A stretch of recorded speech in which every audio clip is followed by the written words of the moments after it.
안녕하세요. 에베소서 성경 공부 9번째 시간입니다. 오늘도 참여해 주셔서 감사드립니다. 기도하고 시작하겠습니다. 사랑 많으신 하나님 아버지 감사합니다. 이 귀하고 복된 시간 하나님의 말씀 성경을 공부할 수 있도록 은혜 베푸시니 감사합니다. 이 성경 공부를 통하여 복음의 진리를 깊이 깨닫게 하시고 복음에 합당한 삶을 살아갈 수 있는 성장과 성숙이 이루어지게 하여 주옵소서. 지혜와 계시형을 통하여 우리로 하나님의 말씀을 깊이 깨닫는 은혜가 있게 하여 주옵소서. 예수 그리스도의 이름으로 기도하옵나이다. 아멘. 오늘은 제9과 새 생명 안에 있는 새로운 삶에 대해서 공부하겠습니다. 에베소서 4장 17절에서 32절입니다. 먼저 오늘 본문 말씀을 함께 읽겠습니다. 그러므로 내가 이것을 말하며 주 안에서 증언하노니 이제부터 너희는 이방인이 그 마음에 허망한 것으로 행함같이 행하지 말라. 그들의 총명이 어두워지고 그들 가운데 있는 무지함과 그들의 마음이 굳어짐으로 말미암아 하나님의 생명에서 떠나 있도다. 그들이 감각 없는 자가 되어 자신을 방탕함에 방임하며 모든 더러운 것을 욕심으로 행하되 오직 너희는 그리스도를 그같이 배우지 아니하였느니라.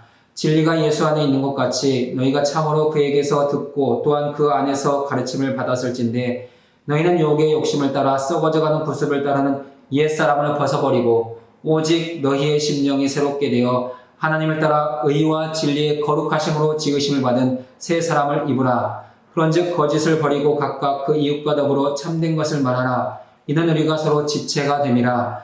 분을 내어도 죄를 짓지 말며 해가 지도록 분을 품지 말고 마귀에게 틈을 주지 말라.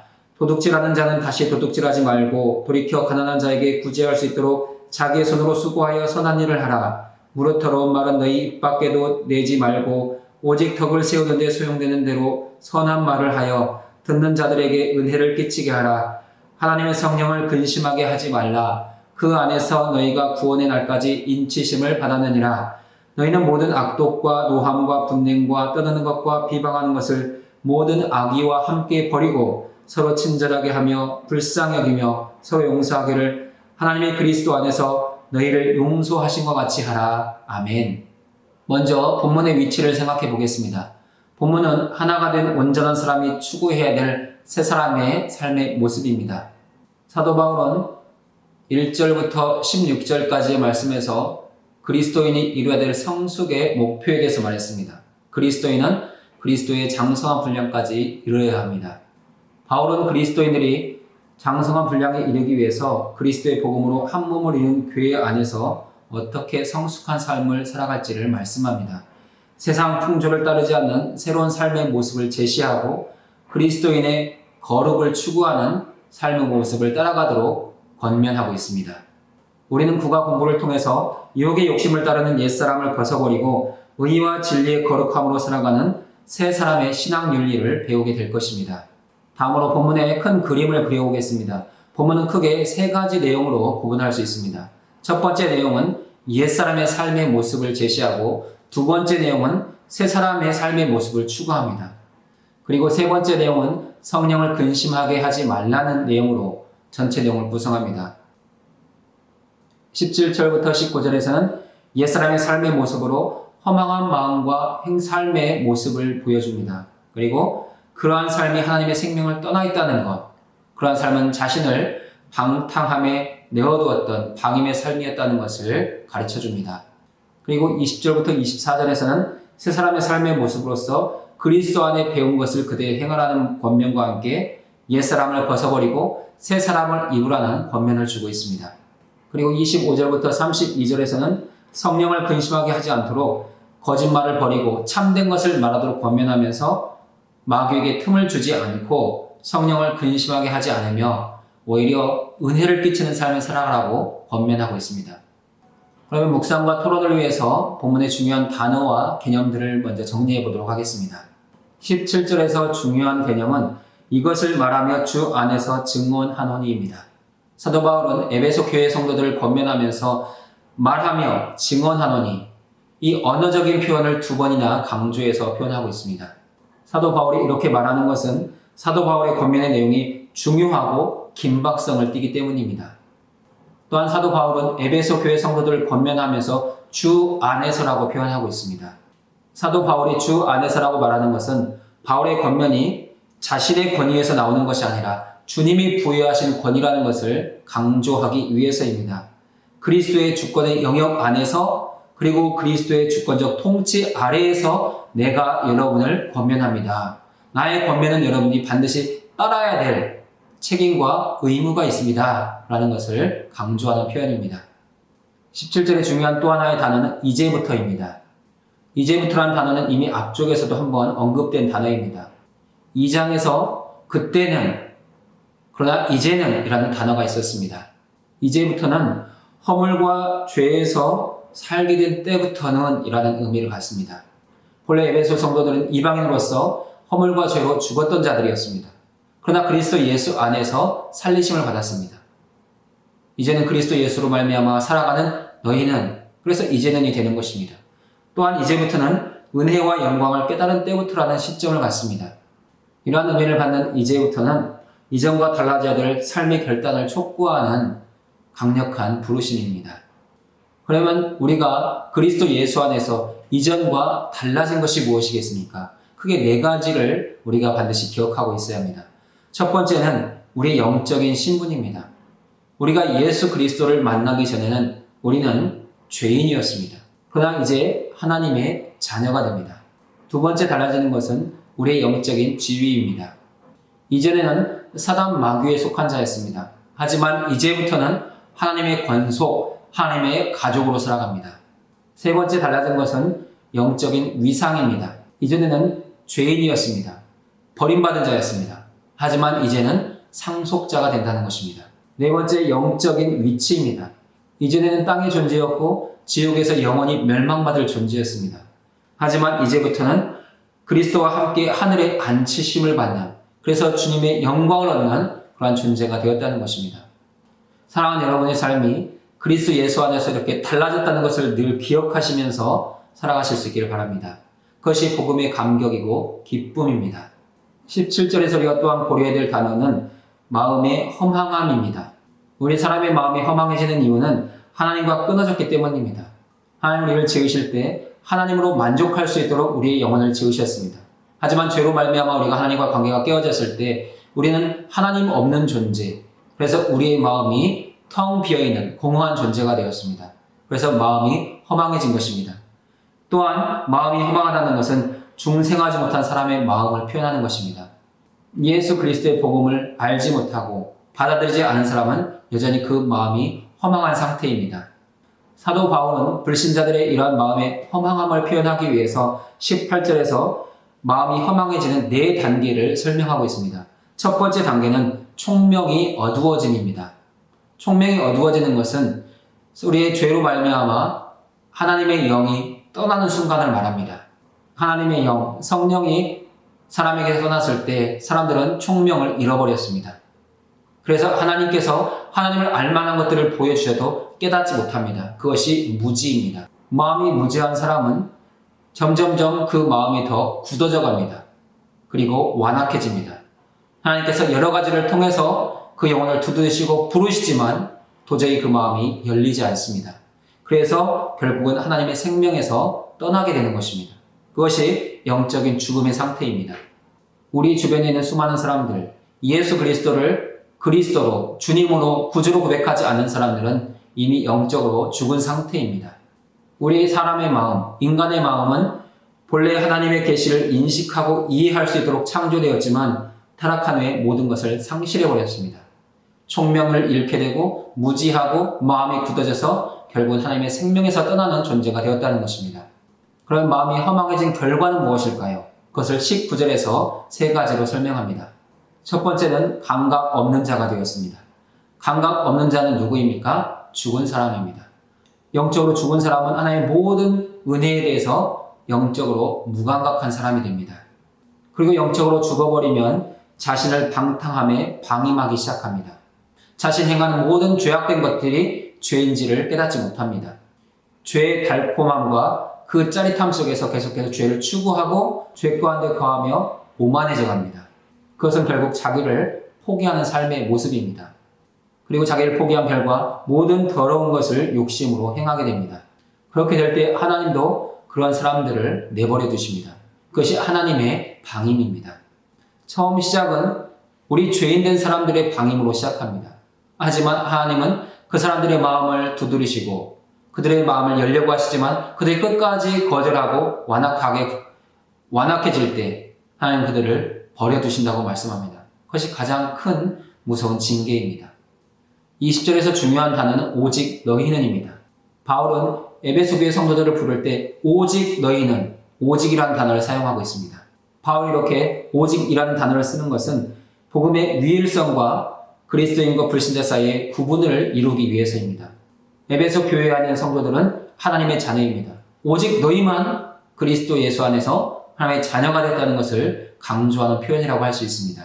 그 다음 중요한 개념은 그리스도를 그같이 배우지 아니하였느니라입니다. 사도 바울은 에베소 교회 성도들이 그리스도를 배운 사람이다, 복음을 들은 사람이다라는 것을 강조하고 있습니다. 바울이 이렇게 표현하는 것은 믿지 않는 이방인과 다른 존재임을 생각하라는 것입니다. 여러분의 정체성이 무엇인지를 깨달으라는 것입니다. 그리고 이전의 이방인처럼 옛사람의 삶의 모습으로 살아가서는 안 된다는 것을 경고하기 위해서 너희는 그리스도를 그같이 배우지 아니하였다라고 권면하고 있습니다. 그러면 그리스도를 배운다는 것은 무엇이겠습니까? 세 가지를 생각해 볼 수 있습니다. 첫 번째는 주님의 삶과 죽음과 부활에 관해서 배우는 것입니다. 복음의 진리, 복음의 내용을 배우는 것입니다. 그 다음은 복음 안에서 예수 그리스도의 인격과 삶을 배우고 닮아가는 것입니다. 그리고 세 번째로 주님의 제자가 되는 것입니다. 복음의 내용을 배우고 그것을 우리의 것으로 내면화하고 그리스도인의 삶을 살아갈 때 그것이 그리스도를 배웠다는 의미라고 할 수 있습니다. 이런 의미에서 그리스도를 배운 사람은 주님이 보여주신 삶의 방식을 따라가는 사람이라고 할 수 있습니다. 21절의 중요한 개념은 진리가 예수 안에 있는 것 같이입니다. 예수님은 자신이 내가 곧 길이요 진리요 생명이라고 말씀하십니다. 진리는 언제나 예수 그리스도 안에 있습니다. 그런데 사도 바울은 이 진리를 표현하면서 진리가 예수 안에 있는 것 같이라고 사용합니다. 바울은 대부분의 서신에서 예수님을 칭할 때 예수 그리스도, 그리스도 예수, 우리 주 예수 그리스도라고 사용합니다. 하지만 이 구절에서는 예수 외에 다른 호칭을 사용하지 않습니다. 바울이 예수라는 호칭만을 사용하는 것은 우리의 구원을 위해 죽으시고 부활하신 주님의 복음을 강조하기 위해서입니다. 우리가 복음서를 읽어보면 예수라는 이름만 사용됩니다. 예수 앞에 그리스도나 다른 호칭이 붙지 않습니다. 왜냐하면 예수 자체가 복음인 것을 강조하기 위해서입니다. 그러나 서신서에서 예수 그리스도, 그리스도 예수, 우리 주 예수 그리스도로 표현하는 것은 주님과 우리의 관계를 설명하는 용어라고 할 수 있습니다. 주님이 나의 구주이십니다. 주님이십니다. 오직 주님만이 나의 그리스도이십니다. 라는 것을 표현하기 위해서 우리 주 예수 그리스도, 그리스도 예수, 예수 그리스도를 사용하는 것입니다. 예수가 나를 위해 행하신 일로 인하여 그리스도가 되셨고 주님이 되셨음을 받아들이고 고백하는 것, 그것이 진리의 믿음입니다. 진리는 언제나 예수 안에 있습니다. 22절의 중요한 단어는 옛사람입니다. 이 옛사람은 첫사람 아담과 연합하여 죄와 죽음 아래 있는 존재입니다. 옛사람은 유혹의 욕심을 따르는 존재입니다. 이 유혹은 거짓과 속임입니다. 우리 안에 일어나는 많은 욕심들, 욕망은 사실 거짓되고 우리를 속이는 것들입니다. 우리의 영혼은 하나님 한 분으로 만족할 수 있도록 지어졌지만 우리의 욕심은 하나님이 아니라 세상의 많은 것들로도 만족을 얻을 수 있다고 우리를 속인다는 것입니다. 또한 옛사람은 썩어져가는 구습을 따르는 존재입니다. 여기서 구습은 과거의 생활 방식입니다. 에베소 교회 성도들은 이방인이었고 우상을 섬기는 자들이었으며 세상의 가치관, 자기 욕심을 따라가던 삶이었습니다. 그런 삶을 여전히 추구하는 삶의 모습이 옛사람 안에 있다는 것입니다. 이러한 옛사람은 도덕적으로 또한 영적으로 부패해가는 존재입니다. 그리고 회심하기 이전의 존재입니다. 바울은 에베소 교회를 향하여서 옛사람을 벗어버리라고 말합니다. 옛사람을 벗어버린다는 것은 그리스도의 죽음과 합하여 그리스도와 함께 죽는 것입니다. 그리고 주님이 살아나실 때 우리도 함께 살아나는 것입니다. 우리는 그렇게 그리스도 예수 안에서 옛사람을 벗어버릴 수 있습니다. 우리의 힘과 능력만으로는 옛사람을 벗어낼 수 없지만 성령께서 도우시고 주님이 우리와 함께 하실 때 우리는 옛사람을 벗어버릴 수 있습니다. 다음 23절의 중요한 개념은 심령이 새롭게 되어입니다. 우리가 이 표현을 읽을 때 우리의 마음이 새롭게 돼야 된다. 내가 어떻게든 내 마음을 새롭게 해야 된다라고 이해하기 쉽지만 사실 본문의 의미는 그런 것이 아닙니다. 23절에 사용된 심령은 푸뉴마라는 단어가 들어가 있습니다. 이 푸뉴마는 성령을 표현할 때 사용하는 단어입니다. 그래서 23절에 심령이 새롭게 되어는 너희의 마음이 성령으로 새롭게 되어라고 해석할 수 있습니다. 우리는 우리 스스로 마음을 새롭게 할 수 있는 존재가 아닙니다. 성령께서 우리의 마음을 새롭게 하실 때 새로워집니다. 우리 안에 있는 주님이 우리의 마음을 새롭게 하실 때 우리의 마음은 새로워집니다. 그리스도의 영이신 성령은 우리 안에 거주하시면서 우리의 속사람, 우리 내면을 새롭게 하시는 분이시고 변화시키는 분이십니다.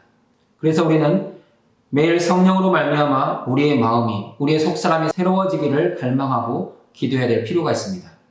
이 새로워지는 것은 성도의 전 삶의 영역에서 반복적으로 그리고 지속적으로 계속해서 일어나야 될 사건입니다.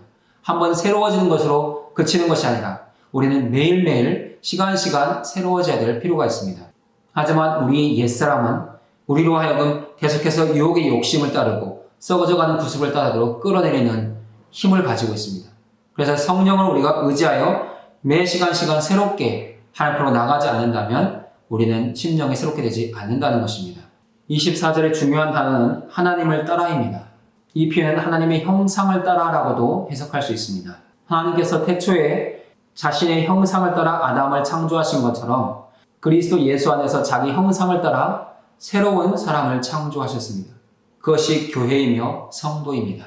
하나님의 형상을 따라 새롭게 지음받은 새 사람은 의와 진리의 거룩함을 입어야 합니다. 여기에 표현되어 있는 의와 거룩함은 하나님의 성품입니다. 하나님만이 의로우신 분이시고 하나님만이 거룩하신 분이십니다. 그런데 하나님은 그리스도 예수 안에서 새 사람이 된 우리 교회와 성도를 향해서 의와 거룩함으로 지음받은 새 사람이 되라고 말씀하고 있습니다. 그리스도 예수 안에 있으면 우리도 의로워질 수 있고 우리도 거룩해질 수 있다는 것입니다. 오직 그리스도 예수 안에 있는 새 사람만이 의와 거룩함의 특성을 가질 수 있습니다. 우리 모두는 의와 진리의 거룩함으로 지음받은 새 사람으로서 마지막 아담인 그리스도와 연합하여 의와 거룩함으로 하나님을 섬기며 그 가운데 행해야 될 책임과 의무가 있습니다. 우리 성도들은 자신이 새 사람이라는 사실을 분명하게 인식하고 새 사람답게 복음에 합당한 삶을 살아가야 합니다. 그 다음 26절의 중요한 개념은 분을 내어도 죄를 짓지 말매입니다. 이 구절을 분석해보면 분을 내라, 그러나 죄를 짓지 말라입니다. 우리 사람들이 분을 내는 것은 잘못된 것이 아닙니다. 그러나 그 분을 어떻게 내느냐가 중요합니다. 우리가 분을 낼 수 있지만 그것이 죄가 되지는 않도록 해야 된다는 것입니다. 그러면 우리는 어떤 경우에 분을 낼 수 있을까요? 에베소서의 말씀을 통해서 정리해본다면 두 가지로 정리해볼 수 있습니다. 첫 번째는 거짓을 하는 자들 때문에 분을 내야 된다는 것입니다. 교회 안에 거짓을 행하는 사람들이 있을 때 우리는 그 사람들을 보면서 거룩한 분노를 느껴야 됩니다. 그것이 깨어있는 새 사람이 된 성도의 마음입니다. 또한 성령이 하나 되게 하신 교회를 깨트리거나 혼란스럽게 하는 사람이 있을 때 우리는 그 사람에 대해서 분을 내야 합니다. 왜냐하면 교회는 성령이 하나 되게 하신 것을 힘써 지켜야 될 책임이 있기 때문입니다. 이런 의미에서 분노에도 두 종류가 있다고 할 수 있습니다. 첫 번째 분노는 거룩한 분노, 건강한 분노입니다. 거짓에 대해서, 불의에 대해서, 하나됨을 깨트리는 것에 대해서 분노하는 것은 건강한 분노입니다. 하지만 해로운 분노도 있습니다. 자기 중심적인 자존심 때문이나 혹은 자기가 손해보는 것에 대해서 분노하는 것입니다. 이러한 분노는 해로운 분노입니다. 우리가 분노하지만 죄를 짓지 않아야 되는데 그러면 분노는 어떻게 우리 안에서 죄가 되게 할까요? 우리가 분노의 성장 과정을 이해해보면 분노가 어떻게 죄와 연결되는지를 알 수 있습니다. 첫 번째 분노는 실망에서부터 시작합니다.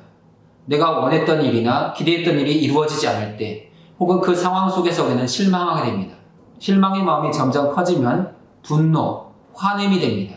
그 분노가 커지면서 다른 사람에 대해서 이제는 미움을 갖습니다. 그리고 미움이 커지면 증오하게 됩니다. 그 증오가 점점 커져서 그 사람을 경멸하게 됩니다. 사실 우리 안에는 분노가 다른 사람을 향한 미움, 증오, 경멸의 단계에 들어갈 때 우리는 이미 죄를 짓고 있는 것입니다. 우리 안에서 일어나는 분노가 죄가 되는 이유는 하나님이 우리에 대해서 오래 참으셨고 용납하셨기 때문입니다. 우리가 연약할 때, 우리가 죄인 되었을 때 우리가 하나님과 원수로 살아갈 때 하나님은 우리에 대해서 미워하거나 증오하거나 경멸하지 않으셨습니다. 오히려 하나님은 우리를 불쌍히 여기셨고 사랑하셨다고 말씀합니다. 우리를 향하신 하나님의 사랑을 우리가 기억할 때 우리는 분노를 다스릴 수 있고 분노를 조절할 수 있습니다. 그래서 죄로 확장되지 않게 하는 것입니다. 26절의 또 하나의 중요한 개념은 해가 지도록 분을 품지 말고입니다. 분노가 지속되면 미움이 되고 증오가 되고 경멸이 됩니다. 공동체의 갈등과 싸움을 불러오는 요소가 되는 것입니다. 또한 분노는 하나님의 의를 이루지 못합니다. 그리고 마귀에게 틈을 줍니다. 그렇기 때문에 분노가 죄가 되지 않도록 절제와 조화와 균형을 이루어 성숙한 그리스도인의 모습을 나타내야 하는 것입니다. 주님은 우리가 분노할 수 있지만 그것이 죄가 되지 않게 하고 분노하지만 해가 지도록 분을 품지 않아서 마귀에게 틈을 주지 말라고 말씀하십니다. 마귀는 성도의 분노를 개인의 삶이나 공동체 안에 싸움을 일으키는 기회로 사용합니다. 우리가 분노할 때 우리 서로의 관계 속에서 깨어짐이 있고 또한 공동체 안에 분열과 다툼의 원인이 됩니다. 마귀는 우리의 분노가 그러한 기회가 된다는 것을 알기 때문에 그 기회를 놓치지 않습니다. 그래서 우리는 우리 안에 일어나는 분노를 잘 조절하고 다스려야 되는 것입니다. 또한 우리가 분노에 대해서 주의해야 될 것은 선한 동기로 시작했다고 할지라도 그것이 오래되고 그 감정에 사로잡히면 증오가 되고 경멸로 발전할 수 있다는 것을 이해해야 합니다. 처음에는 다른 사람의 거짓과 불의에 대해서 분노했습니다. 하지만 그 감정이 지속되면 그 사람 자체에 대해서 경멸하고 증오하게 됩니다. 그리고 사랑의 마음으로 분노했다가도 그 마음이 길어지면 혈기가 되어서 오히려 상대방과 자신을 더 망치는 경우가 있습니다. 그것이 죄가 되는 것입니다. 그래서 성경신학자 존 웨리 같은 경우에는 분노의 날은 화해의 날이 되어야 된다라고 말하고 있는 것입니다. 28절의 중요한 개념은 도둑질하지 말라입니다. 사도 바울이 이렇게 말하는 것은 에베소 교회 안에 도둑질하는 사람들이 있었기 때문입니다. 사도 바울 당시 고대 그리스 로마 사회 안에서는 일자리가 부족했고 임금이 낮았으며 사회복지가 이루어지지 않고 있었습니다. 그래서 온종일 일할지라도 자기 가족을 충분히 부양할 만한 필요한 돈을 벌지 못하는 사람이 많았습니다. 그래서 많은 사람들이 일터나 아니면 다른 곳에서 도둑질하여 자기의 생계를 유지하는 경우가 있었다는 것입니다. 이 도둑질하지 말라는 1차적인 의미는 도둑질을 해서는 안 된다는 것입니다. 또한 도둑질하지 말라는 것의 2차적인 의미는 게을러서 남의 도움만 바라거나 노력하지 않고 대가만을 기대하지 말라는 의미가 있습니다. 그리스도의 몸된 교회, 성도들이 도둑질하지 말아야 되는 이유는 옛사람을 벗어버리고 새사람을 입은 성도로서 성령이 하나 되게 하신 것을 힘써 지켜야 되기 때문입니다. 그러면 우리가 도둑질하지 않기 위해서 어떻게 하면 될까요? 자기 손으로 수고해야 합니다. 그래서 28절의 중요한 개념이 자기 손으로 수고하여입니다. 이 자기 손으로 수고하여는 힘이 닿는 데까지 피곤하도록 일하라는 것입니다. 우리의 힘, 우리의 건강이 닿는 데까지 열심히 땀 흘려 수고해야 합니다. 우리가 그렇게 일해야 되는 이유는 우리에게 일할 능력과 재능도 하나님으로부터 오기 때문입니다. 우리의 건강, 일의 능력, 다양한 은사가 하나님께로 옵니다. 그래서 성도는 자기에게 일을 주신 하나님을 기뻐하며 그 일을 자기의 소명으로 인이하고 수고해야 되는 것입니다. 우리 모두의 직업은 하나님의 소명, 부르심입니다. 그 부르심의 현장에서 게으르지 않고 최선을 다하여 땀 흘려 수고하는 것, 그것이 하나님께 영광 돌리는 삶의 모습이라고 할 수 있습니다. 그러한 성도의 삶의 모습은 선한 일을 하게 되어 있습니다. 우리가 그리스도인으로서 새 사람으로서 도둑질하지 않고 자기 손으로 수고할 때 선한 일을 할 수 있습니다. 여기서 선한 일은 다른 사람에게 유익을 주는 일입니다. 선한 일을 위하여 지음받은 존재라고 이미 바울은 2장 10절에서 이야기했습니다. 도둑질하던 인생에서 선한 인생으로의 변화는 놀라운 변화입니다. 도둑질하던 자가 가난한 사람을 구제하는 인생을 살아가는 것, 이것이 성령 안에서의 변화된 성숙한 그리스도인의 삶의 모습이라고 할 수 있습니다. 온전한 성도는 봉사의 일을 하며 살아갑니다. 다른 사람을 위해서, 다른 사람의 유익을 위해서 구제하고 섬기며 살아갑니다. 이처럼 복음은 도둑을 선한 일을 하는 거룩한 사람으로 변화시키는 힘과 능력이 있습니다. 우리가 복음을 알았고 복음 안에 있다면 우리도 교회와 성도들의 덕을 위해서, 그들의 유익을 위해서 섬기고 봉사하는 삶을 살아가야 된다는 것입니다. 29절의 중요한 개념은 더러운 말입니다. 여기에 표현된 더러운은 썩은, 부패한의 의미를 가지고 있습니다. 그래서 더러운 말은 썩은 말이고 부패한 말입니다. 우리의 말이 썩어버렸고 부패해지는 이유는 우리 안에 부패한 마음에서 나오는 말이기 때문입니다. 이러한 더러운 말은 어리석은 말이고 희롱하는 말입니다. 다른 사람에게 상처를 주고 다른 사람을 넘어지게 하고 낙심하게 만듭니다. 또한 온갖 음행과 온갖 더러운 것과 탐욕의 이름을 부르는 것도 부패한 말, 더러운 말이라고 하고 있습니다. 우리가 어떤 생각이나 자각 없이 사용하는 세상 사람들이 사용하는 더러운 말들이 있습니다. 이제는 우리의 입술에서 그런 더러운 말조차 그 이름조차 부르지 않아야 되겠습니다. 30절의 중요한 개념은 성령을 근심하게 하지 말라입니다. 여기서 근심하게 하다는 것은 몹시 슬프게 하다는 것입니다. 그러면 성령은 언제 슬퍼하실까요? 성도들이 거짓말할 때입니다. 성령은 진리의 영이신데 성도들이 진리를 말하지 않고 거짓을 말할 때 슬퍼하십니다. 또한 성도들이 도둑질할 때, 악한 말을 할 때 성령은 슬퍼하십니다. 왜냐하면 성령은 거룩한 영이기 때문입니다. 거룩은 거짓이나 악과 함께할 수 없습니다. 그래서 성령이 슬퍼하시는 것입니다. 또한 교회 분열과 다툼이 일어날 때 성령은 슬퍼하십니다. 왜냐하면 성령은 교회를 하나 되게 하시는 영이기 때문입니다. 또한 30절에서 중요한 개념은 구원의 날까지입니다. 우리 성도들은 예수 그리스도를 믿을 때 구원을 받았습니다. 그리고 성령의 인치심을 받았습니다.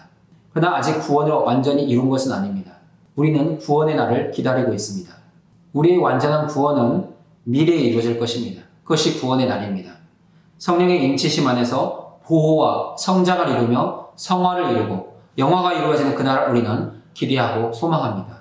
그런 삶을 살아갈 수 있도록 주님은 우리 가운데 성령으로 인치셨습니다. 성령으로 인침받았다는 것은 우리 성도들이 하나님의 것으로 확정되었다, 도장을 찍었다는 것입니다. 우리 모두는 성령의 인치심을 받아 날마다 그리스도 안에서 새로워져 가고 있습니다. 그리고 그리스도의 몸으로서 하나가 되어갑니다. 이러한 새로운 변화와 성장, 하나됨이 이루어질 때 성령 근심하지 않고 기뻐하신다고 말씀합니다. 그 다음 31절의 중요한 단어는 모든 악독, 노함, 분냄, 떠드는 것, 비방하는 것입니다. 이러한 5가지 악한 덕목의 출처는 악의입니다. 악한 의도에서 이런 악의 덕목들이 나온다는 것입니다. 악독은 화해를 거부하는 몹시 강한 분노와 증오의 상태입니다. 노함은 우리의 화가 밖으로 표출된 것입니다. 분냄은 화가 나 있는 마음의 상태입니다. 그 다음 떠드는 것은 단순히 말로 시끄럽게 하는 것이 아닙니다. 여기서 떠드는 것은 서로 고함치며 말다툼을 벌이고 있는 상태입니다. 우리가 교회 안에서 떠들고 있다면 이미 교회 하나됨은 깨어진 것입니다. 그 다음 비방하는 것이 있습니다. 이 비방하는 것은 하나님이나 사람을 반대하여 악한 말을 하는 것입니다. 이러한 5가지 덕목은 그리스도의 하나됨, 교회의 하나됨을 깨트리는 매우 악한 행위입니다. 이러한 모든 악한 행위들은 악의에서 나옵니다. 악한 태도나 악한 성향을 악의라고 합니다. 우리가 먼저 우리 안에서 일어나는 이런 악한 의도, 악의를 버려야 또한 악덕을 버릴 수 있습니다. 그래서 이런 모든 행동을 악의와 함께 버리라고 말씀하고 있는 것입니다. 마지막 32절에서 중요한 개념은 세 사람이 적극적으로 취해야 될 여러 가지 덕목들입니다. 먼저 서로 친절하게 하며 라고 말합니다. 여기에서 친절로 사용된 단어는 인자하게입니다. 인자는 하나님의 사랑에 근거한 사랑을 말합니다. 하나님께서 우리 죄인들에게 베푸신 인자하심, 그 사랑에 근거하여 우리도 다른 사람에 대해서 인자해야 된다, 친절해야 된다라고 말씀하는 것입니다. 그 다음 불쌍히 여기며입니다. 불쌍히 여긴다는 것은 연민의 감정을 갖고 불쌍히 여기며 자비를 베푸는 마음을 가져야 한다는 것입니다. 그리고 서로 용서해야 합니다. 이 용서는 은혜, 카리스에서 나온 단어입니다. 곧 용서한다는 것은 은혜를 베푼다는 것입니다. 하나님께서 우리를 용서하셨습니다. 우리에게 은혜를 베푸신 것입니다. 하나님 우리에게 은혜를 베풀어 용서하신 같이 우리도 다른 지체에 대해서 교회 성도들에 대해서 은혜, 용서를 베풀어야 된다라고 말씀하는 것입니다. 그래서 사도 바울은 4장의 결론으로서 하나님이 그리스도 안에서 너희를 용서하신 것 같이 서로 용서하라 권면하고 있는 것입니다. 우리 성도는 하나님께 용서받은 사람으로서 마땅히 다른 사람을 용서해야 될 책임과 의무가 있습니다. 사랑하는 여러분, 오늘 다른 사람을 용서하며 살아가고 있습니까? 먼저 내 가정에서 배우자를 그리고 자녀들을 용서하시기 바랍니다. 그리고 교회 안에서 내 마음을 서운하게 했던 사람, 아프게 했던 사람이 있다면 용서하시기 바랍니다. 우리가 서로를 용서하게 되면 우리의 마음은 자유로워지고 우리의 마음은 평안을 얻을 수 있습니다. 이러한 내용들을 기초하여 69페이지 묵상과 나눔 질문을 같이 다뤄보도록 하겠습니다. 17절부터 19절에 나타난 이방인으로서의 무죄함에 대한 첫 번째 질문입니다. 바울은 아직도 믿지 않은 이방인처럼 생활하고 있는 에베소 교회의 신자들에 대해서 주 안에서 증언하고 있습니다. 바울의 이런 표현은 앞으로 있을 논의의 어떤 어조를 예상합니까? 이 같은 어조 이후에 이어질 권면에 중요하게 작용하는 이유는 무엇입니까? 우리는 바울이 사용하는 주 안에서 증언한다는 이 말에서 매우 단호하고 강한 어조를 예상할 수 있습니다. 바울은 에베소 교회 성도들이 들으면 좋겠고 안 들어도 어쩔 수 없고 그런 마음이 아닙니다. 여러분은 꼭 내 말을 들어야 합니다. 왜냐하면 내가 주 안에서 증언하기 때문입니다. 라고 말합니다. 그러면 이러한 강한 어조가 이어질 권면에 중요하게 작용하는 이유는 무엇이겠습니까? 주 안에서 증언한다는 강력한 어조는 바울의 권위가 아닌 주님의 권위에 근거한 권면이기 때문에 반드시 들어야 된다는 당위성을 갖습니다. 그리고 내가 주 안에서 증언하기 때문에 여러분이 따르지 않는다면 여러분은 새로운 신분과 특권을 포기하는 것과 같습니다. 여러분 그렇게 하지 마십시오 라고 권면하는 것입니다. 그러면 어떠한 권면이 주 안에서의 권면일까요? 주 안에서의 권면은 그 원리와 목적이 분명해야 합니다. 그 원리는 교리, 복음에 근거한 권면입니다. 복음에 근거한 권면이 아니라면 기독교율이라고 할 수가 없습니다. 주 안에서 이루어지는 바른 권면이라면 그 권면에는 하나님의 영광, 하나님의 주권이 드러나게 되어 있습니다. 하지만 하나님의 영광이 드러나지 않고 자기 중심적이라면 그것은 그리스도 안에서의 권면이 아닙니다. 사랑하는 여러분이 가족이나 자녀에게, 성도에게 권면해야 된다면 주 안에서 하시길 바랍니다. 반드시 그 안에는 그리스도의 영광이 드러나고 복음에 기초한 권면이 있어야 합니다. 그리고 권면할 때는 사랑으로 권면해야 합니다. 가르치거나 지시하는 형식이 아니라 사랑으로 섬기는 마음으로 권면할 때 상대는 받아들일 수 있습니다. 두 번째 질문입니다. 바울은 이방인들의 허망함이 무신론자들의 무지함과 모든 더러운 것에 따른 부도덕한 생활에서 비롯된 것으로 진단합니다. 그렇다면 에베소 성도들은 당시 이방인이 보편적으로 수용하고 있는 그들의 세계관과 도덕적 기준에 대해 어떤 판단을 내려야 하겠습니까? 만약 여러분이 에베소 교회 성도라면 사도 바울의 이러한 권면을 받을 때 자기가 살고 있는 그 세계 속에서의 세계관 그리고 도덕적 기준에 대해서 어떤 판단을 내릴 수 있겠습니까? 그것은 그들의 세계관과 도덕적 기준이 그릇된 사고방식이라는 것을 깨닫게 됩니다. 왜냐하면 에베소 교회 성도들이 살고 있는 그 당시 세계관은 세상 풍조를 따르는 것이고 공중권세 잡은 자를 따르는 것이고 육체의 욕심을 따르는 것이기 때문입니다. 그러한 모든 사고방식은 청산해야 될 옛사람의 무지함입니다. 하나님을 알지 못하기 때문에 세상 풍조를 따르고 하나님을 알지 못하기 때문에 공중권세 잡은 자를 따르고 하나님을 알지 못하기 때문에 육체의 욕심을 따른다는 것입니다. 4장 20절부터 24절에 있는 하나님 안에서의 새로운 삶에 기초한 몇 가지 질문을 다뤄보겠습니다. 첫 번째 질문입니다. 그러나 너희는 그리스도를 그같이 배우지 아니하였느니라 라는 말씀에서 바울은 신자의 이전의 삶의 방식과 그리스도 안에 있는 새로운 삶의 방식의 차이를 명확하게 구분합니다. 바른 복음을 듣고 신실한 제자도를 배우는 것은 옛 삶을 버리고 새로운 삶을 덧입는 일에 얼마나 중요합니까? 바울은 건전한 교리와 성화 사이에 어떤 연관성을 그리고 있습니까? 바른 복음을 듣는 것의 중요함은 무엇입니까? 복음은 우리가 예수 그리스도를 믿을 때 이미 새 사람이 되었다고 선포합니다. 바른 복음을 계속해서 들음으로 말미암아 내가 새로워진 것, 내가 그리스도 안에서 새 사람이 된 것을 우리는 자각하게 되고 다시 확인하게 됩니다. 곧 우리의 정체성을 날마다 새롭게 하게 된다는 것입니다. 그리고 옛사람의 삶을 벗어버리는 것은 이미 시작된 새로운 삶을 살아내는 것이라는 것을 알게 된다는 것입니다. 그 다음 건전한 교리와 성화 사이의 연관성은 무엇이겠습니까? 건전한 교리는 성화의 동기를 부여합니다. 우리가 복음을 바로 알고 성경 말씀을 바로 이해하면 우리가 어떻게 살아가야 되는지를 깨닫게 됩니다. 그리스도인이 어떻게 살아가야 되는가? 그것이 성화의 삶의 과정입니다. 신앙, 윤리라고도 할 수 있습니다. 바른 복음, 건전한 교리는 새로운 삶을 살아가야 되는 당위성을 부여합니다. 우리가 새로운 존재가 되었기 때문에 우리가 하나님의 권속이 되었기 때문에, 우리가 상속자가 되었기 때문에, 하늘의 영광의 보좌에 앉을 자가 되었기 때문에 거룩한 삶, 성화의 삶, 신앙 윤리의 삶을 살아가야 된다는 당위성을 갖게 된다는 것입니다. 70페이지 두 번째 질문을 보겠습니다. 바울은 에베소 4장 25절에서 32절에서 옛사람과 새사람 사이의 구분을 전개합니다. 에베소 4장 22, 24절에서 바울은 옛 삶의 방식과 새로운 삶의 방식에서 어떤 대조를 보여주고 있습니까? 새롭게 된 생각은 옛사람을 벗어버리는데 어떤 효과가 있습니까? 그리스도 안에서 새사람을 덧입기 위해 우리의 사고방식이 새롭게 될 필요가 있는 이유는 무엇입니까? 첫 번째 질문, 옛 삶의 방식과 새로운 삶의 방식의 차이가 무엇입니까? 옛 삶의 방식은 유혹의 욕심을 따르는 삶이었고 썩어져가는 구습을 따르는 삶의 모습이었습니다. 하지만 새로운 삶의 방식은 하나님을 따르고 의와 진리로 거룩함을 입은 새 사람을 따르는 삶의 모습입니다. 그러면 이렇게 새롭게 된 효과는 무엇입니까? 새롭게 된 생각은 하나님을 추구하게 되어 있습니다.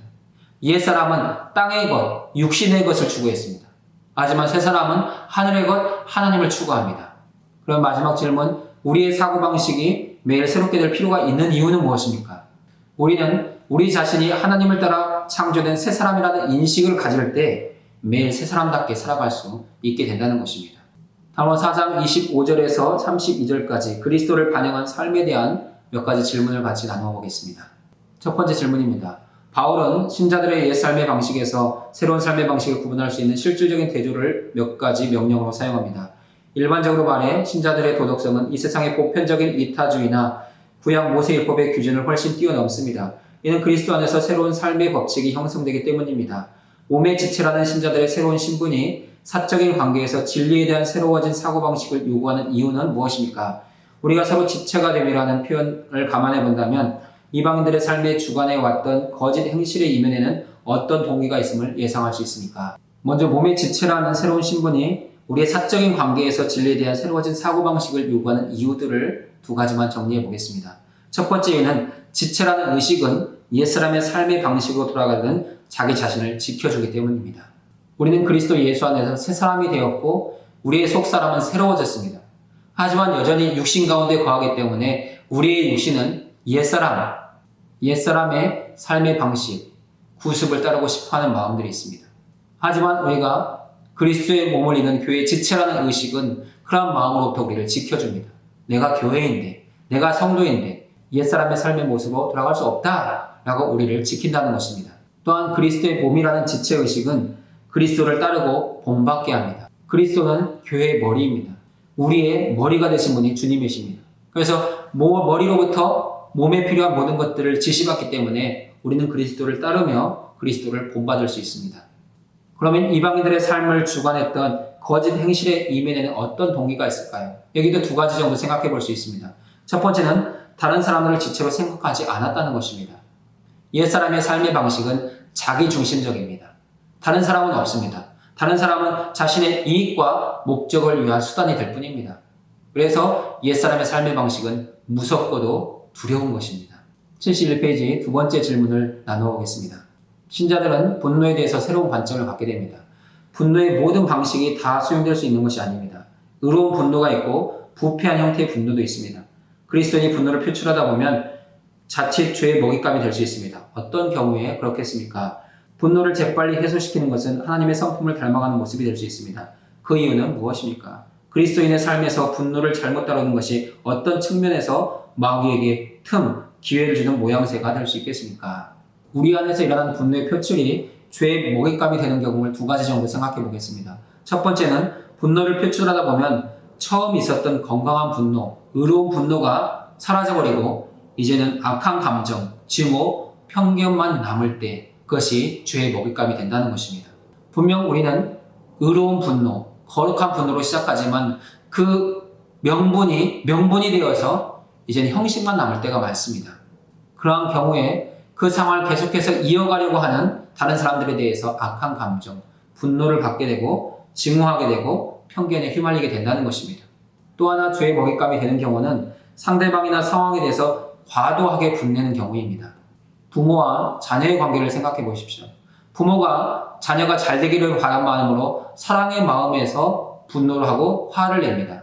그러나 화를 내다 보면 점점 그 화에 사로잡혀서 이제는 그 아이에 대해서 혈기를 부리는 때가 있습니다. 처음에는 좋은 의도를 가지고 아이를 교훈하고 권면하고 징계하려고 시작했습니다. 하지만 아이가 듣지 않을 때 점점 혈기가 되어서 자기 자신이 스스로를 주체하지 못하는 상태가 된다는 것입니다. 그런 경우는 이미 죄의 먹잇감이 된 것입니다. 두 번째, 분노를 재빨리 해소하는 것이 하나님의 성품을 닮아가는 모습이 되는 이유는 무엇입니까? 분노를 속히 해소하지 않으면 상대방이 너무 근심하게 되기 때문입니다. 하나님은 우리에 대해서 오래 분노하지 않으셨습니다. 하나님은 분노할 만한 일에 대해서 오히려 사랑을 나타내십니다. 그것이 하나님의 마음이고 하나님의 사랑입니다. 그럼 분노를 잘못 다룰 때 어떤 면에서 마귀에게 틈을 주는 것이 될까요? 사단 마귀가 우리의 분노를 이용해서 미움과 증오로 발전시키기 때문입니다. 교회 공동체 안에 마귀가 틈타기 시작하면 한 몸이 된 교회가 서로 다투고 싸우게 됩니다. 교회 안에 다툼과 싸움이 있다면 마귀가 틈타고 있다는 증거입니다. 그럴 때 교회는 함께 기도해야 되고 그러한 사람을 서로 용납하게 하고 관용하게 하고 그 모든 상황들을 빨리 처리할 수 있어야 합니다.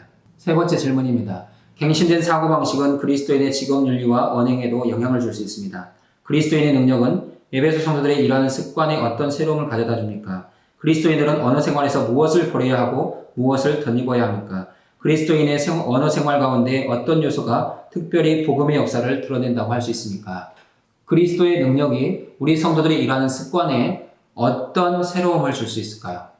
오늘 말씀에 근거해서 4가지를 정리해 볼 수 있습니다. 첫 번째는 부족을 도둑질로 채우는 습관을 끊게 합니다. 분명히 부족은 어떻게 해서든지 채워져야 합니다. 하지만 우리가 그리스도의 능력을 알게 되면 그 부족을 내 힘으로 채우는 것이 아니라 하나님의 공급하심으로 채우고자 하나님 앞에 나아갈 수 있게 됩니다. 하나님의 도우심, 구원을 바라는 성도들을 반드시 먹이시고 입히시는 분이십니다. 두 번째로 주신 일을 하나님의 소명으로 생각하게 됩니다. 우리에게 주어진 직업, 우리의 일터를 하나님의 소명으로 생각하지 않으면 그 일을 하찮게 여기고 중요하게 여기지 않게 됩니다. 그러나 하나님 우리에게 주신 직업은 하나님의 부르심, 소명입니다. 귀하게, 가치 있게 여기고 최선을 다해 땀 흘려 수고해야 합니다. 그곳에서 하나님이 주시는 아름다운 결실, 열매들이 있습니다. 세 번째, 놀고 먹는 마음, 게으른 마음을 버리게 합니다. 하나님이 우리에게 주신 능력, 은사를 상해서 일할 때 그 기쁨, 행복을 알게 하심으로 더 기쁨과 감사함으로 그 일을 추구하고 그 일을 실행할 수 있게 합니다. 그리고 마지막으로는 일의 목적이 달라집니다. 이전에는 먹고 사는 것이 일의 목적이었습니다. 내 가족을 부양하는 것이 일의 목적이었습니다. 하지만 이제는 다른 사람들의 구제를 위해서, 선한 일을 위해서 돈을 벌 수 있고 자기 일을 감당할 수 있는 그런 삶의 목표, 가치가 달라진다는 것입니다. 그러면 우리 그리스도인의 언어 생활에서 버리고 덧입어야 할 것은 무엇이겠습니까? 먼저 버려야 될 것은 더러운 말입니다. 어리석은 말, 희롱하는 말을 우리는 버려야 합니다. 또한 음행, 온갖 더러운 것, 탐욕의 이름들을 우리의 입에서 버려야 합니다. 그리고 덧입어야 될 것들이 있습니다. 슬픈 일을 당하는 사람들을 위로하는 말을 덧입어야 합니다. 또한 삶의 시리에 빠진 사람들을 격려하는 말을 가져야 합니다. 어려운 상황에 직면해 처한 사람들을 도와주는 조언의 말을 덧입어야 합니다.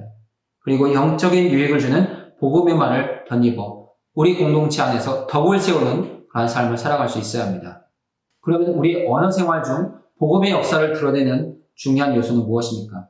그것은 곧 선한 말, 덕을 세우는 말입니다. 우리가 선한 말, 덕을 세우는 말을 서로 사용할 때 영적 유익을 얻게 되고 감화와 감동을 얻게 됩니다. 그래서 우리 공동체는 점점 더 건강해지고 유익해지고 덕스러워지는 것입니다. 72페이지 4번째 질문입니다. 그리스도인을 인치시는 성령의 역사가 그리스도인의 새로운 언어 생활에 중요한 이유는 무엇입니까? 앞에서 다룬 내용처럼 4가지 정도 정리해 볼 수 있습니다. 첫 번째는 거짓을 버리고 참된 것을 말하게 합니다. 왜냐하면 성령은 진리의 영이시기 때문입니다. 두 번째로 더러운 말을 버리고 선한 말을 하게 합니다. 성령은 거룩의 영이시기 때문입니다. 세 번째로 교회의 하나됨을 이루는 덕을 세우는 말을 하게 합니다. 성령은 하나됨을 이루는 영이기 때문입니다. 그리고 그리스도의 복음을 증거하게 합니다. 성령은 그리스도의 영이시기 때문입니다. 5번째 질문입니다. 모든 악독과 모든 악의를 버리는 것이 우리 주변의 불신자에게 어떤 메시지를 줄 수 있습니까? 비방과 사적인 악의를 버리는 것이 회중 안에 각 신자에게 어떤 유익을 줄 수 있습니까? 우리가 그리스도인으로서 모든 악독과 모든 악의를 버리게 되면 교회가 그리스도 안에서 새로운 존재가 되었음을 세상 사람들에게 보여줄 수 있습니다. 오늘의 교회가 세상 사람들로부터 비난을 받고 욕을 먹고 정죄받는 이유가 무엇입니까? 세상 사람들 안에 가득한 모든 악독과 불의와 악의가 성도들의 모습에도 그대로 드러나기 때문입니다. 만약 우리가 그런 모든 것들을 버린다면 저 사람들은 그리스도 예수 안에서 새로운 사람들이 되었구나 라는 것을 인정하게 만들어줄 것입니다. 또한 그러한 삶의 모습은 교회가 덕을 세우는 유익한 공동체라는 메시지를 불신자들에게 줄 수 있습니다. 교회는 분명 그리스도 예수 안에서 세상의 소망입니다. 세상을 유익하게 하고 덕스럽게 하는 믿음의 공동체입니다. 그러한 유익, 그러한 덕의 모습이 우리의 변화된 삶의 모습에서 나타난다는 것입니다. 그리고 또한 그러한 삶의 모습은 우리 공동체 안에서 그리스도의 복음을 기대하게 합니다. 우리 각 사람의 성장하는 모습, 변화된 모습을 기대하면서 서로를 위해서 기도하게 되고 중보하며 교회는 점점 성숙의 단계로 나아갈 수 있게 됩니다. 첫 번째, 마지막 질문입니다. 에베소서 4장 32절에서 언급하고 있는 그리스도인의 덕목들은 모임 안팎에서 논쟁과 불화를 일으킬 수 있음을 예견합니다. 에베소 교회 안에서 분쟁이 있을 시 또는 분쟁 후 친절을 베풀고 불쌍히 여기며 용서하는 모습은 어떤 모습입니까?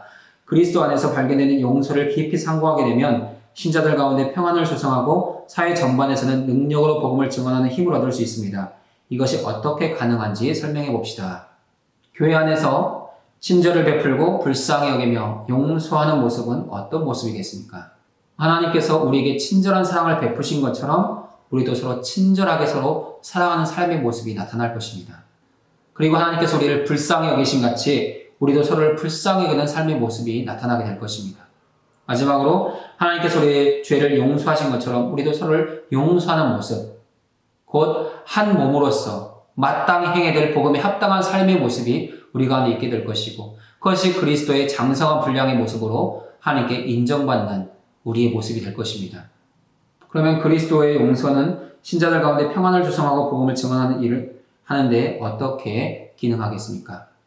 주님의 용서를 깊이 깨닫고 감격하는 성도만이 그 복음의 기쁨과 감격을 가지고 그리스도의 몸으로서 다른 사람들에게 친절을 베풀고 다른 사람을 불쌍히 여기며 용서하는 삶을 살아갑니다.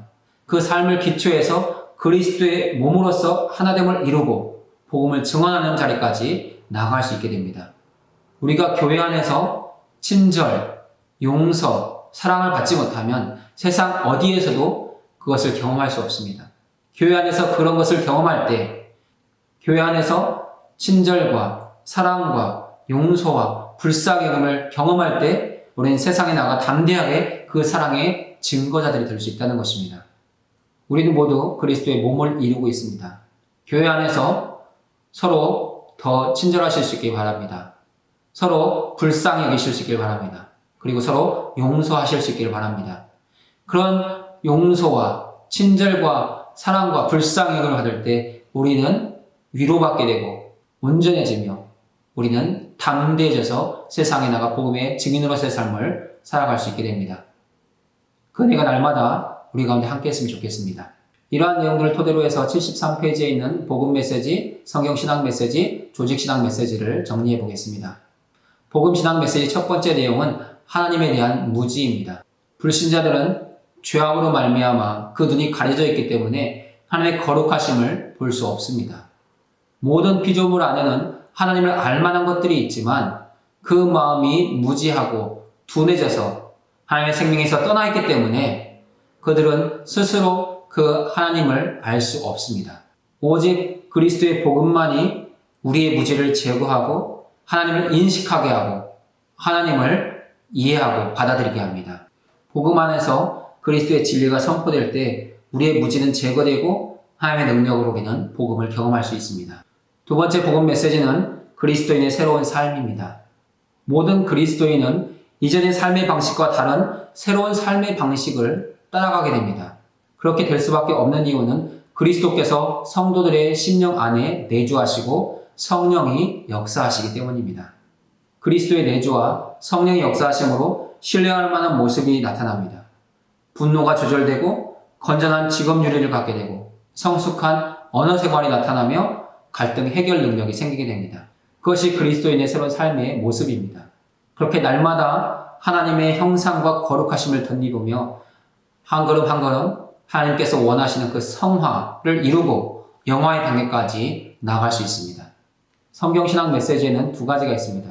첫 번째 메시지는 가난한 자를 위한 구제입니다. 가난한 자를 위한 구제는 기독교 역사에서 하나님의 백성의 중요한 특징 중 하나입니다. 하나님은 율법을 통해서 가난한 자를 보호하게 하셨습니다. 그리고 그들의 생명을 위해서 구제하게 하셨습니다. 초대교회 역시 가난한 자들을 돕기 위해서 부조와 연보가 있었습니다. 오늘의 교회와 성도들은 그리스도 예수 안에서 한 몸을 이루었기 때문에 가난한 자들을 위해 은혜를 베푸는 삶을 추구해야 합니다. 그것은 여러 가지 모습으로 나타날 것입니다. 구제와 성김과 봉사와 궁일사역 등 다양한 사역 등이 우리 교회에 있어야 된다는 것입니다. 두 번째 성경신학 메시지는 참된 성품입니다. 우리 성도들의 참된 성품의 기초는 주님이십니다. 우리 주 예수 그리스도는 자기 백성이 온전한 사람으로 서게 하며 성령의 인치심 안에서 진리의 말씀을 따라 참된 것을 말하며 친절하고 긍휼을 베풀고 용서의 삶을 살아가도록 이끌어 가시는 분이십니다. 우리 모두는 우리 주님 안에서 참된 성품을 소유할 수 있습니다. 마지막 조직신학 메시지는 하나입니다. 마귀입니다. 오늘 말씀은 마귀에게 틈을 주지 말라고 말씀합니다. 마귀는 하나님과 교회와 우리 그리스도인들의 대적자입니다. 마귀는 교회의 복음과 그리스도의 사역을 무너뜨리는 일을 합니다. 마귀는 예수님을 대적할 만큼 강력한 존재입니다. 우리의 힘과 능력과 지혜만으로는 마귀를 상대할 수가 없습니다. 그래서 우리는 그리스도 예수 안에 있어야 되는 것입니다. 우리 성도들이 그리스도 예수 안에 있을 때에 마귀를 대적할 힘을 얻습니다.